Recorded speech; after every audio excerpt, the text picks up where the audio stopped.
Kaya po, magandang gabi po. Payapaan po ang sumasa inyo sa pangalan po ng ating Panginoong Hesus. Ang ating pong topic, ang ating pong paksa tungkol po sa sugo at hindi sugo. Yan po yung ating topic.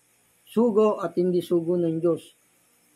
Kasi marami pong naluloko ang mga bulaang propeta. Para malaman niyo po kung sino po yung tunay na sugo at hindi sugo. Ayan po ang ating topic. Yan po.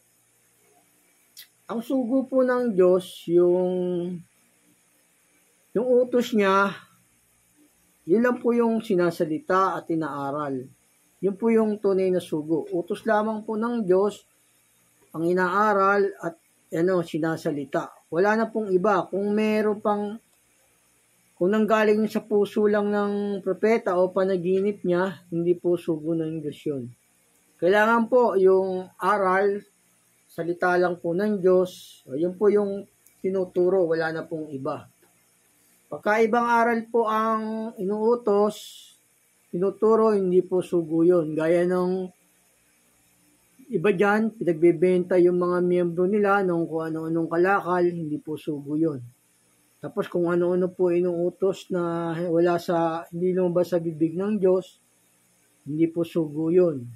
O yun, gaya ng lagak, wala pong lagak na hindi po sugo yun. Kailangan po yung utos, galing lang po sa bibig ng Diyos, galing sa Biblia. Ang Biblia po kasi, kumpleto na po to. Hindi na po to sabihin, mag-iimbento ka pa ng mga aral, ng utos. Ang Biblia po, kumpleto na po to ng impormasyon na salita ng Diyos para iutos sa mga tao. Kumpleto na po to. Hindi na po yung galing lang sa puso ng propeta ang mga aral, turo, panaginip niya, hindi po yun. Dapat po mga utos lang po ng Diyos ang tinuturo at sinasalita.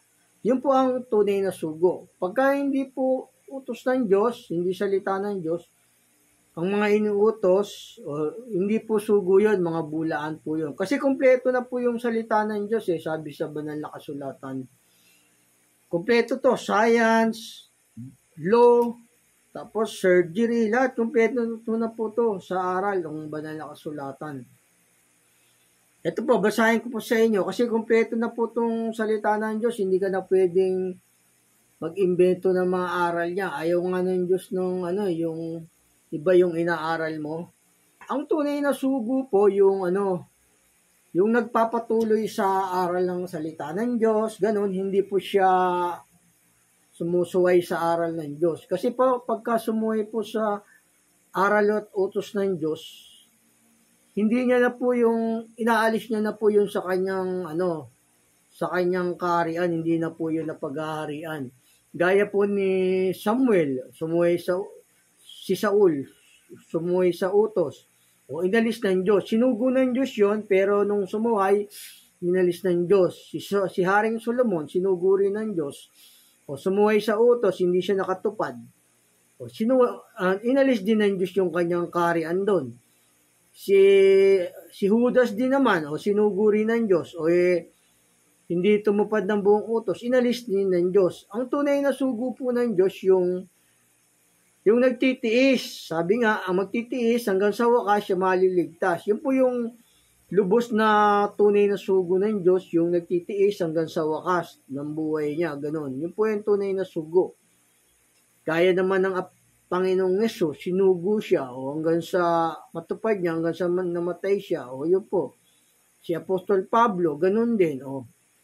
Yun po yung mga sugo, yung nagpapatuloy, hindi po yung lumilis ng utos. Kahit sugo po ng Diyos, pag lumilis ng utos, inaalis niya na po yun sa kanyang iglesia, sa kanyang kaharian, hindi na po yun na paghaharian ng Diyos. Ganun po ang Diyos. Kahit sugo niya, pwede niyang alisin yun. Pero meron naman mga tumupad ng utos, gaya ni Abraham, ni David, marami nang sumunod sa utos ng Panginoong Diyos, naging dapat sa kanya. Pero yung hindi po nagpatuloy, kahit na sinugo, inaalis din po ng Diyos yun. Ganun po. Ganun po yung sugo, nagpapatuloy sa aral, sa utos. At walang iniutos at sinasalita, kundi yung salita lamang ng Diyos.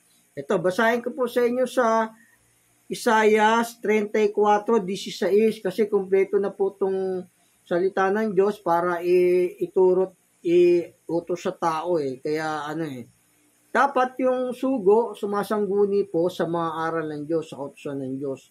Pagka sarili niya lang idea o wala sa instruction ng Diyos ang aral, hindi po sugo ng Diyos yun. Ito po, basahin ko po sa Isaiah 34, ang kabanatay 16. Inyong saliksikin sa aklat ng Panginoon at inyong basahin. Kahit isa sa mga ito ay hindi magkukulang. Walang mangangailangan ng kanyang kasama sapagkat iniutos ng aking bibig at pinisan sila ng kanyang espiritu. Walang mangangailangan kasi kumpleto na po itong Biblia, itong banal na kasulatan para iaral at iutos sa tao. Basahin ko po sa inyong muli. Inyong saliksikin sa aklat ng Panginoon at inyong basahin kahit isa sa mga ito hindi magkukulang. Walang mangangailangan ng kanyang kasama sapagkat inuutos ng aking bibig at pinisan sila ng kanyang espiritu. Ayun, kumpleto na po yung salita ng Diyos para sa pangangaral, sa utos ng Diyos. Kailangan po yung sugo, nagpapatuloy at saka salita lang ng Diyos ang itinuturo. Pagka hindi po mga utos ng Diyos, kung imbento lang ng mga pastor pare, hindi po sugo ng Diyos yun. Yun po, yung tunay na sugo naman, salita lang ng Diyos ang sinasalita. Ayun po yung tunay na sugo. Sabi nga ng Diyos dito sa sa 2 Korinto 10:18. Ito po, sa 2 Korinto 10:18. Sapagkat hindi subok ang nagtatagubilin sa kanyang sarili, kundi ang pinagtatagubilin ng Panginoon. Yung tinatagubilin ng Panginoon, yung po yung mga sugo. Yung gaya ng hindi sumusuway sa utos, yung sugo ng Diyos yun. Yung instruction na aral niya, nasa Biblia lahat. Yun po yung tunay na sugo. Saka yung utos, nasusunod, natutupad sa mga propeta, at saka sa mga miyembro niya. Ganun po yung tunay na sugo. Basahin ko po sa inyong muli. Sapagkat hindi subok ang nagtatagubilin sa kanyang sarili, kundi ang pinagtatagubilin ng Panginoon. Ayun po yung tunay na sugo. Yung pinagtatagubilin ng Panginoon, yung nasusunod yung utos, gaya ng Panginoong Yesus. Sabi niya, yung turo niya sa Panginoong Yesus, hindi kanya sa Ama yun. Sabi nga ng Panginoong Yesus, ang turo ko ay hindi akin, kundi doon sa nagsugo sa akin. Yun po yung mga sugo. Yung sumasangguni lang sa kautusan ng Diyos. Hindi sila sumasangguni sa kanilang sariling puso, yung haka ng kanilang puso. Yun po yung mga tunay na sugo. Ito po ang sabi ng Panginoong Diyos din sa 18 ng Deuteronomio. Ito po sabi ng Panginoong Diyos sa Deuteronomio. Sa 18:20 hanggang 22 po ng Deuteronomio. Ngunit ang propeta na magsasalita ng salitang may pagpapalalo sa aking pangalan na hindi ko iniutos sa kanyang salitain o magsasalita sa pangalan ng ibang Diyos, ay papatayin nga ang propetang yaon. Yun, pag nagsalita ang propeta sa ibang Diyos, hindi po sugo yun. Kasi ang Diyos po natin, yung mag-ama lang. Isa lang ang pangalan nila, ang Panginoong Yesus. Patuloy ko po. At kung iyong sasabihin sa iyong puso, paano malalaman namin ang salita na hindi salita ng Panginoon?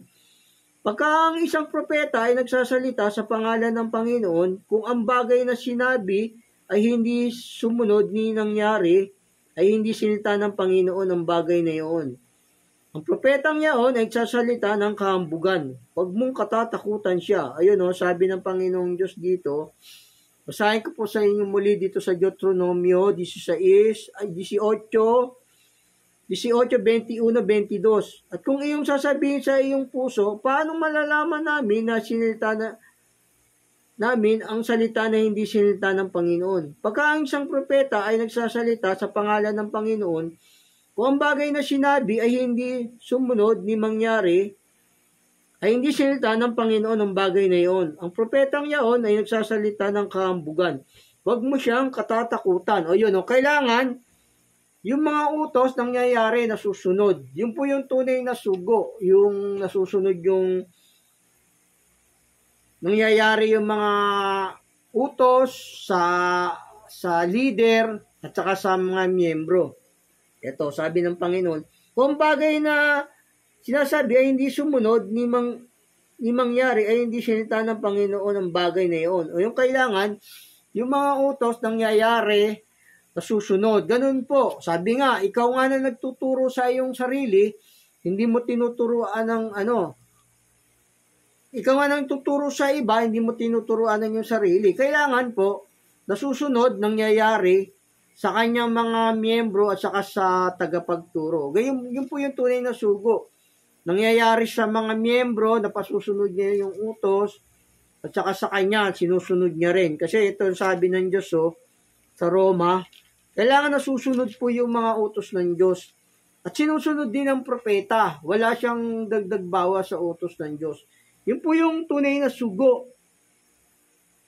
Yung natutupad yung mga nasusunod yung utos, natutupad. Yun po yung tunay na sugo. Natutupad sa mga miyembro niya at saka sa tagapagturo. Nasusunod po yun. Ito po. Basahin ko po sa inyo dito sa Roma 2, Kabanatay 21. Ikaw nga na nagtuturo sa iba, hindi mo tinuturuan ang iyong sarili. Ikaw na nagngangaral sa tao na huwag magnanakaw, ay nagnanakaw ka. Ikaw nga nagsasabi ang tao ay huwag mangalo niya, ay nangangalo niya ka. Ikaw na nasusuklam sa mga Diyos-Diyosan, ay nanakawan mo ang templo. Ikaw na nagmamapuri sa kautusan, sa iyong pagsuway sa kautusan, ay niwawalan mo ng puri ang Diyos. O yun po, kailangan po, sinusunod. Kasi kung yung propeta, hindi rin siya sumusunod, iwawalan niya ng puri ang Diyos nun, sabi sa banal na kasulatan. Yun po yung tunay na sugo, nasusunod po sa kanyang miyembro na patutupad niya, at saka siya tumutupad din ng utos, yung sugo. Ganun po, gaya ng ni Pablo, ni Apostol Pablo, ni Timoteo, sumunod sila lahat sa utos ng Diyos. Ang Panginoong Yesus, ganun din. Kahit anak siya ng Diyos, nagbigay siya ng halimbawa, sumunod siya. Ganyan po. Yun po yung tunay na sugo. Nasusunod po lahat ng mga aral ng Diyos, mga utos ng Diyos. Nasusunod ng miyembro, kapag susunod niya sa miyembro, pati po yung tagapagturo. Ito po, basahin po sa inyong muli. Dito, umpisahan ko rito sa inyo sa may 2:18. Dito na po sa Roma 2:17 hanggang 24. Ngunit kung ikaw na may taglay na pangalang Hudyo, nasasalig sa kautusan at nagmamapuri sa Diyos, at nakakaalam ng kanyang kalooban, sumasang-ayon sa mga bagay na magagaling, palibhasa ay tinuruan ka ng kautusan, at nagkakatiwala ka na ikaw ay taga-akay ng mga bulag, ilaw ng nasa kadiliman, tagasaway sa mga di nakakaalam, guro ng mga bata na sa kautusan ay mayroon kang anyo ng pagkakilala at ng katotohanan. Ikaw nga nagtuturo sa iba, hindi mo tinuturuan ang iyong sarili. Ikaw nangangaral sa tao na huwag magnakaw, ay nagnanakaw ka. O yun, yung pagnanakaw ko kasi, yung mga niloloko mo yung miyembro mo, nanghihingi ka, hindi namang utos ng Diyos yun. O yun po, yung pagnanakaw po yun. Yung sabi mo, sabi lang utos ng Diyos, pasya lang ng puso kung ano hinihingi. O di ba? Forever kayong maglalagak, o hindi po utos ng Diyos yun para sa templo. Si Moises nga, hiningan yung mga miyembro niya, pampagawa ng templo, nung natapos na, pinatigil na yung mga miyembro na huwag na magbigay Pero may mga bulaan dyan, forever kayong magbibigay O tapos yung iba dyan, yung mga miyembro nila, pagtatrabahuin nila, pagtitindahin sa mga bus, kung ano hinihingi, gagawa ng mga peking foundation para lang sa kanilang mga pastor. Mga bulaan po yun kasi wala sa mga sa mga turo ng Diyos yun. Mga ganong mga foundation, tapos para lang sa kanila. Yun po yung nagnanakaw, sabi rito sa banal. Ikaw nga nagtuturo sa iba, hindi mo tinuturuan ang iyong sarili. Ikaw na nagngangaral sa tao na wag magnanakaw, nagnanakaw ka. O, nagnanakaw po yung gano'n, yung wala sa utos ng Diyos, tapos sinasalita mo, inuutos mo. Patuloy ko po. Ikaw na nagsasabi ang tao ay wag mangalo niya, ay nangangalo niya ka. O yun, nangangalo niya, daming babae. Mamasahihin ka, tapos mumulestahin. O, hindi po sugo ng Diyos yun. O, pangangalo niya ay pakakayapid. Ikaw na nagsusuklam sa mga Diyos-Diyosan, nanakawan mo ang templo. Ikaw na nagmamapuri sa kautusan, sa iyong pagsuway sa kautusan, ay niwawalan mo daw puri ang Diyos. O yun, pag sumusuway yung pastor sa utos ng Diyos, niwawalan puri niya yung Diyos. Ayun pong sabi ng banal na kasulatan. Kailangan po yung tunay na sugo, salita lang ng Diyos ang inuutos at tinuturo. Yun po yung tunay na sugo. Pag iba na yung kasi yung tipan ng Diyos, yun po yung utos eh. Pagka yung binago niya yung utos, yung tipan, hindi po sugo ng Diyos yun. Doon nyo po malalaman ng tunay na sugo. Yung mga wala sa aral na instruction ng banal na kasulatan, hindi po sugo ng Diyos yun. Ang tunay na sugo, yung nagpapatuloy sa aral, ganun, hindi siya sumusuway. Dahil kasi, kahit nasugo sila ng Diyos, pag sumuway sila, inaalis po ng Diyos yun. Gaya ni Saul, ni Haring Solomon, ni Judas, sinugo sila. Pero hindi sila nagpatuloy, sumuway sila, inalis sila ng Diyos yung kaharian doon. Kailangan po yung salita ng Diyos ang iniutos. Kasi yung mga ganyang mga nagtuturo ng salita ng Diyos, hindi nila kilala ang Diyos, sabi sa banal na kasulatan. Kasi nga, ang tunay na pagkakilala sa Diyos, yung pagsunod sa utos, sabi sa banal na kasulatan. Ito po, basahin ko po sa inyo rito, yung mga mga nagdadayang pastor na wala sa utos ng Diyos, hindi po kilala ng Diyos yun, hindi po kilala nila ang Diyos, sabi sa banal na kasulatan. Ito po sa Jeremias 9:6. Ito po sa Jeremias 9:6. Ang iyong tahanan ay nasa gitna ng pagdadaya. Dahil sa pagdadaya, ayaw silang kumilala sa akin. Sabi ng Panginoon. Yung taong nandadaya, yung mga pastor na nandaya o sino man, hindi kilala ang Diyos noon, sabi ng Panginoon, sabi ng Diyos. Ito, basahin ko po sa inyo rito sa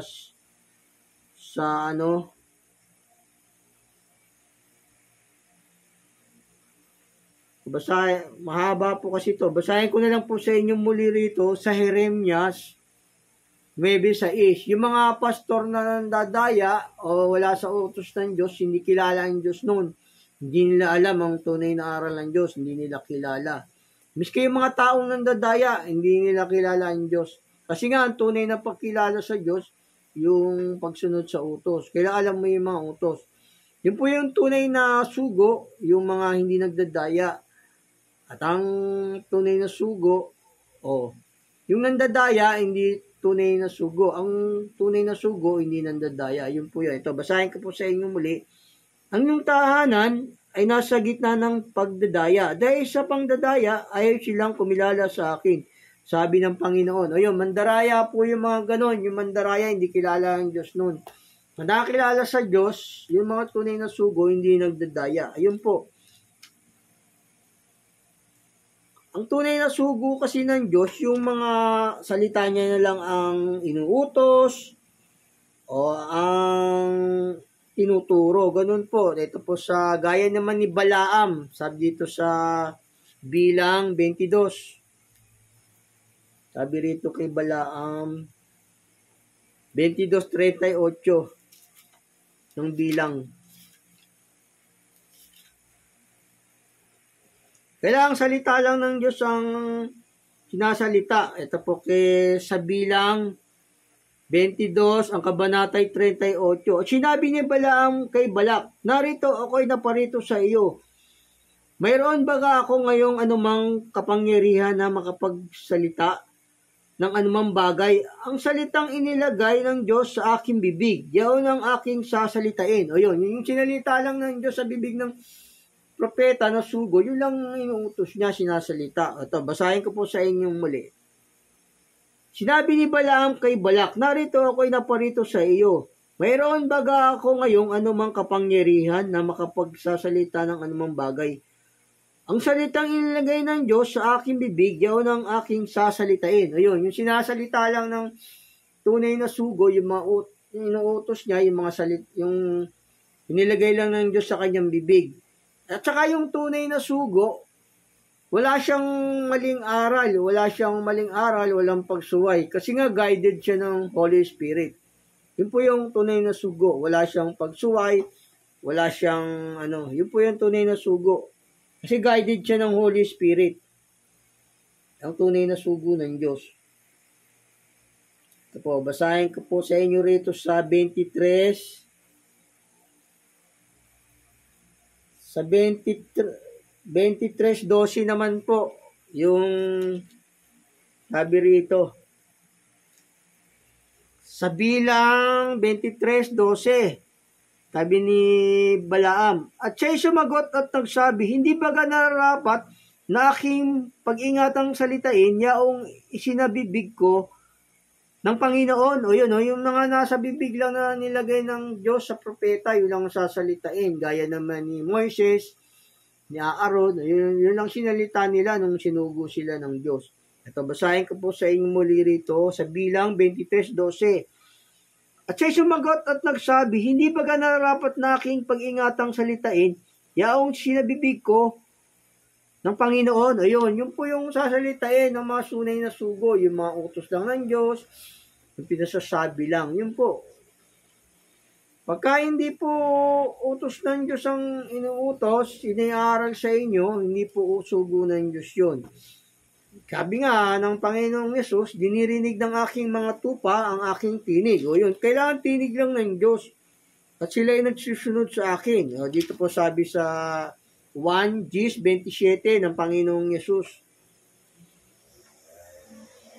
Yun po yung tunay na sugo, yung nasa kautusan lang ng Diyos, hindi siya, tapos natutupad. Pagka hindi po natutupad yung mga salita ng Diyos at utos, sinusuway ng mga miyembro ng propeta, hindi po sugo yung kanilang tagapagturo. Ito po, sabi ng Panginoong Yesus, kailangan tinig lang ng Diyos ang kanyang iniutos, sinasalita ng mga tunay na mga sugo ng Diyos, mga propeta. Hindi magbebenta ka pa ng kung ano-ano, tapos utos ba yun, masahihin ka? Hindi po utos yun ng Diyos yung masahihin, tapos mamulestkahin mo. Hindi po utos ng Diyos yun na masahihin yung sugo po ng diablo yun. Wala kasing inuutos ng Diyos na masahihin mo yung yung propeta. Ito, basahin ko. Kailangan tinig lang po ng Diyos ang sasalitain. Ito po sa Gis ng 1, Kabanatay 27. Dinirinig ng aking mga tupa ang aking tinig at sila'y aking nakikilala at sila'y nagsusunod sa akin. At sila'y binibigyan ko ng walang hanggang buhay at kailanmay hindi sila malilipol at hindi sila agawin ng sinuman sa aking kamay. Ayun, tinig lang dapat ng Diyos, ng Panginoong Yesus ang tinuturo ng mga tunay na sugo o tunay na propeta. Yun po, pagkaibang turo na po, hindi na po sugo ng Diyos yun. Ayun po, yun po yung mga tunay na sugo. Sabi nga kahit nasugo ka ng Diyos, sugo sila ng Diyos, kahit sinugo ka, pag sumuway ka, hindi ka nagpatuloy. Hindi po sugo ng Diyos yun. Sabi nga ng Panginoong Diyos, ang magtitiis hanggang sa wakas, siyang maliligtas. Ang aking lingkod na matuwid, mabubuhay sa pananampalataya. Ngunit kung siya'y umurong, hindi kalulugdan ng aking kaluluwa. Yun po yung tunay na sugo. Walang pagsuway, walang tumalikod. Pagka tumalikod po kasi, hindi mga tunay na sugo po yun. Ito, basahin ko po sa inyo rito sa Hebreo 10, Kabanatay 36, patuloy. sapagkat kayo nangangailangan ng pagtitiis upang kung inyong magawa ang kalooban ng Diyos ay magsitanggap kayo ng pangako. Sapagkat sa madaling panahon siyang pumaparito ay darating at hindi magluluwat. Ngunit ang aking lingkod na matuwid ay mabubuhay sa pananampalataya. At kung siya'y umurong ay hindi kalulugdan ng aking kaluluwa. O yun po, hindi kalulugdan ng Panginoong Diyos yung mga sugo pag may pagsuway o tumalikod sa utos. Ganun po yung mga tunay na sugo, yung hindi sumusuway, nagpapatuloy. Pero pagka yung sumuway, tinatanggal po ng Diyos yung kanyang kaharian doon kasi sila na naghahari, yung diablo nga eh. Sabi nga, yung espiritu ng kapangyarihan ng hangin siyang gumagawa sa mga anak ng pagsuway. Ayun po, pagka yung sumay na po yung mga tagapangaral nyo at hindi tunay na aral ng Diyos, hindi lumabas sa bibig ng Panginoong Diyos, ng Panginoong Hesus, hindi po sugo ng Diyos yun. At sa kailangan nagpapatuloy. Kasi nga, si Saul sumuway, inalis ng Diyos yung hindi na siya naging hari. Si Haring Solomon, ganun din. Si Judas, ganun din. Ito, patuloy ko po, basahin ko po sa inyong muli, kaya ang tunay na sugo, yung hindi siya nagbabackslide, hindi siya tumatalikod, patuloy siya. Gayon po yung tunay na sugo. Ito po, basahin ko po sa inyong muli, sa Hebreo 10:36 hanggang 38. Sapagkat kayo nangangailangan ng pagtitiis upang kung inyong magawa ang kalooban ng Diyos, magsitanggap kayo ng pangako. Sapagkat sa daling panahon, siyang pumaparito ay darating at hindi magluluwat. Ngunit ang aking lingkod na matuwid, mabubuhay sa pananampalataya.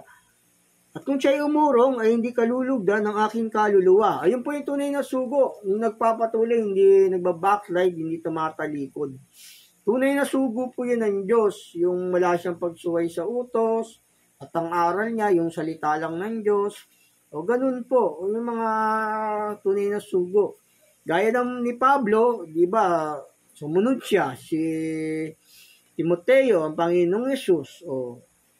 Ang tunay na sugo kasi yung hanggang sa mamatay siya, ganon, nasa pagsunod siya sa kautusan ng Diyos. Ganon, gaya ni Apostol Pablo. Sabi nga ni Apostol Pablo, di ba, sapagkat kami walang magagawa laban sa katotohanan, kundi ayon sa katotohanan. Yun. Sumunod po si Pablo noon. Hindi siya humigit sa nasusulat, sa mga turo, hindi siya humigit, hindi siya nagdagdag. Ang aral niya hindi sa pagdaraya. Kasi yung mga nagdadayang mga propetang yan, ang aral ng mga tunay na sugo, walang pagdaraya sila sa mga aral, wala silang mga pagsuway. Walang daya yung kanilang mga aral. Ito po, basahin ko po sa inyo dito. Si Pablo hindi nagdaya sa Thessalonica. Unang Thessalonica 2:3. Ito po si Pablo Kalawang sa unang Thessalonica 2:3. Walang pagdaraya yung aral niya. Umayon siya sa aral ng Panginoong Hesus. Wala siyang pagsuway, si Pablo. Ito po sa walang pagdaraya. Ang mga pastor po ngayon, dito sa Pilipinas, puro pagdaraya kaya nga, maraming pastor talaga mandaraya pero yung mga tunay na sugo, wala silang pagdaraya sa mga aral, wala silang pagsuway. Ito, basahin ko po sa inyo yung sinabi ni Apostol Pablo rito sa unang Thessalonica 2:3. Sapagkat ang aming inaaral hindi sa kamalian, ni sa karimihan, ni sa pagdaraya. Wala sila sa pagdaraya, kundi nakaayon sila sa katotohanan. Hindi sila humigit sa nasusulat. Gaya ng sabi ni Apostol Pablo rito, hindi sila humigit sa nasusulat. Sa unang Korinto 4:6. Ang mga bagay ng ito, mga kapatid, ay iniyan ko sa limbawa sa aking sarili at kay Apolos dahil sa inyo, upang sa amin ay mga tuto kayo na huwag humigit sa mga bagay na nasusulat. Hindi sila humigit sa nasusulat sa mga utos ng Diyos, sa mga utos ng Panginoong Hesus. Nakaayon sila sa katotohanan, sumunod sila sa utos. Basahin ko sa inyong muli dito po sa unang Korinto 4:6. Ang mga bagay ng ito, mga kapatid, ay inanyo ko sa halimbawa sa aking sarili at kay Apolos dahil sa inyo, upang sa amin mga tuto kayo na huwag humigit sa mga bagay na nga susulat. O yun, hindi sila humigit, nakaayon sila sa katotohanan. Sabi nga ni Pablo, sapagkat kami walang magagawa laban sa katotohanan, kundi ayon sa katotohanan. O, nakaayon sila sa katotohanan eh. Hindi sila sumuway sa utos. Yun po yung mga tunay na sugo. Yung walang pagsuway sa utos, yung nagtitiis hanggang sa wakas. Yun po, wala silang nakaayon sila sa katotohanan. Kasi nga yung mga tunay na sugo ng Diyos, guided sila ng Holy Spirit. Wala silang maling aral. Wala silang maling aral na turo. Guided sila ng Holy Spirit. Yung aral nanggagaling lang sa Panginoong Hesus, sa Holy Spirit. Nasa Bible lahat yung aral. Ito po, guided kasi sila ng walang pagsuway yung mga tunay na sugo. Hindi sila sumusuway sa utos. Sa katamang aral nila, walang mali. Ganun. Ito po, yung guided sila ng Holy Spirit. Yung aral nila, tinuturo sa kanila ng Panginoong Hesus at saka ng Holy Spirit. Ito po sa 16 ng 1. Ito po sa 16 ng 1, Kabanatay 13. Guided sila ng Holy Spirit, kaya walang mali po yung mga aral ng mga tunay na sugo. Walang mali, walang pagsuway sa utos. Nakaayon sila sa katotohanan. Gaya ng ni Apostol Pablo, ng Panginoong Hesus, at lahat ng mga sinugo ng Diyos na tumupad lahat ng utos. Si Abraham, si David, marami pang iba, si Samuel, nakaayon sila sa utos, hindi sila sumuway. Pero yung lahat ng mga sumuway na yon, kahit sinugo ng Diyos, tinatanggal po ng Diyos yung kanyang kaharian doon. Ito po ang sabi ng Panginoong Hesus, kasi guided yung mga sugo ng Diyos, wala silang mali, wala silang pagsuway. Ito po sa 1:16, 13-14. Gayunman, kung siya ang espiritu ng katotohanan ay dumating, ay papatubayan niya kayo sa buong katotohanan, sapagkat hindi siya magsasalita mula sa kanyang sarili, kundi anumang bagay na kanyang narinig, ang mga ito ang kanyang sasalitain, at kanyang ipahayag sa inyo ang mga bagay na magsisidating. At tuluwayatiin niya ako sapagkat kukuha siya ng nasa sa akin. At sa inyo ipahayag. O yun, ipahayag sa Holy Spirit. Walang pagsuway. Yung aral nanggagaling lang sa Panginoong Hesus, sa Ama. Kaya walang mali yung mga tunay na sugo, walang pagsuway. Ito po, sabi rito, sapagkat hindi siya magsasalita mula sa kanyang sarili. Walang utos na galing sa puso ng propeta o kung saan man, kundi sa Diyos lang yung mga utos, yung mga salita. Ayun po yung mga tunay na sugo. Hindi lumalakpas sa utos, sa mga aral ng Diyos, ng Panginoong Hesus. Basahin ko po sa inyong muli. Sa 1:16, 13-14. Gayunman, kung siya ang espiritu ng katotohanan ay dumating, ay papatubayan niya kayo sa buong katotohanan, sapagkat hindi siya magsasalita ng mula sa kanyang sarili, kundi ang anumang bagay na kanyang marinig, ang mga ito ang kanyang sasalitain, at kanyang ipahayag sa inyo ang mga bagay na magsisidating. Luluwalhatiin niya ako, sapagkat kukuha siya ng nasa sa akin, at sa inyo ipahayag. Lahat ng ipahayag ng mga sugo ngayon, galing sa Panginoong Hesus, ituturo. Yun po, walang maling aral. Guided kasi sila ng Holy Spirit, yung mga tunay na sugo. Walang pagsuway. Hindi yung mamasahihin ka, hindi po sugo ng Diyos yun. Walang utos ng Diyos yung babae pa magmamasahe. Sugo ng Diyos, hindi po totoo yun. Tapos pagtitindahin kayo, hindi po tunay na sugo ng Diyos yun. Yun po yung mga sugo ng Diablo.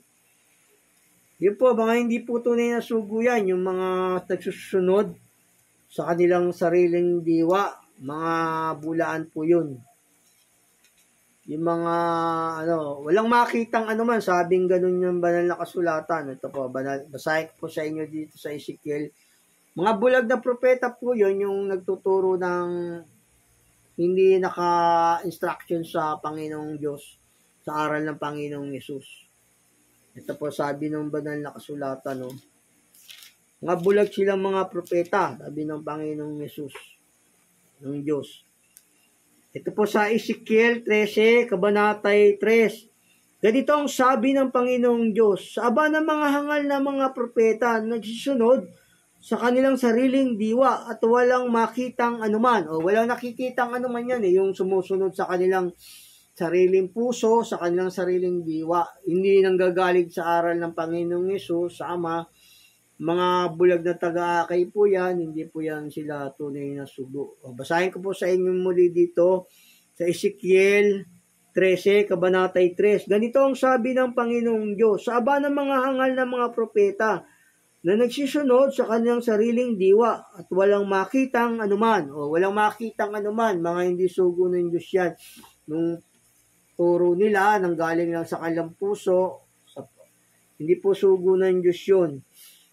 Kasi nga, sabi nga ng banal na kasulatan ng Diyos, may maraming katha sa puso ng tao. Ngunit ang payo ng Panginoon ang siyang tatayo. Wala po kasing kabuluhan ng isip ng tao pagka ang aral nang galing sa tao, hindi sa Diyos. Kasi nga, ang Diyos lang nagbigay ng kaalaman sa tao at ang isip. Ayun, kaya niwawalan niya ng kabuluhan ang payo ng mga bansa, sabi ng banal na kasulatan. Kaya pagka yung utos nanggaling lang sa propeta nyo, sa mga tagapagturo, hindi po sugo ng Diyos yun. Kailangan ng turo, galing po sa Diyos. Ito po ang sabi ng banal na kasulatan. No? Niwawalan niya ng kabuluhan ng payo ng mga bansa. Sabi rito Ito po ang sabi ng Diyos sa 33 ng mga awit, Kabanatay 10. Hanggang 11 po. Dinadala ng Panginoon sa wala ang payo ng mga bansa. Kanya niwawalang halaga ang mga pag-iisip ng mga bayan.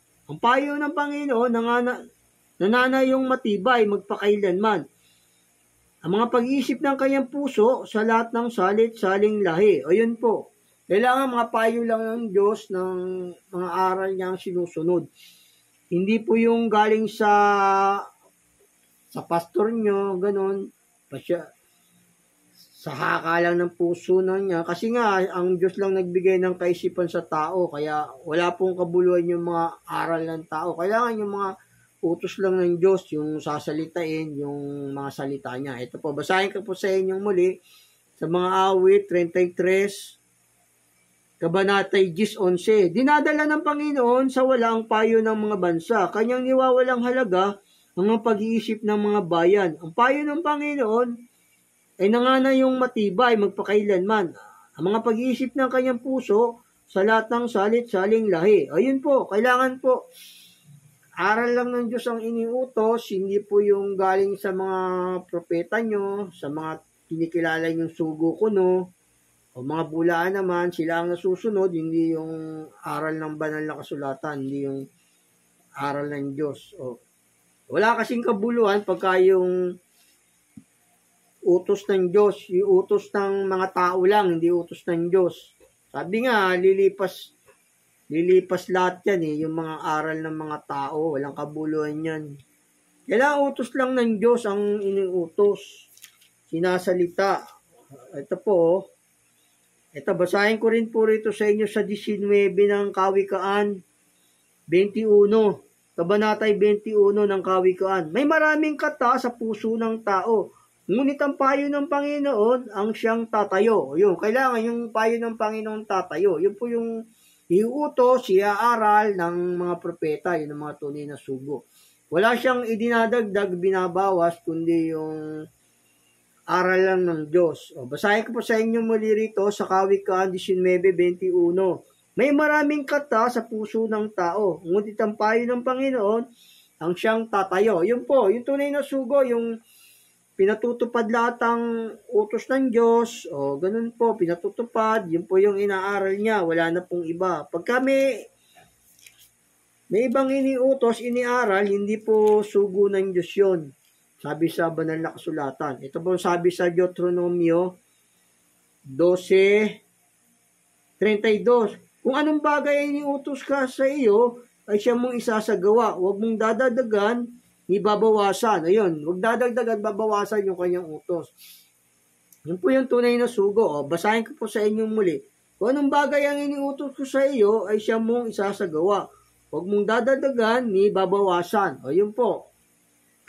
Yun po yung tunay na sugo. God bless po. Sana naunawaan nyo yung tunay na sugo. Hindi nagdadagdag bawas sa utos. Kung ano yung sinalita ng Diyos, yun po yung kanyang iuutos at isasalitain sa mga miyembro niya. Yun po yung tunay na sugo. Yung mga hindi nagdadagdag bawas sa kanyang mga utos. Ito pong sabi ng Diyos, dito sa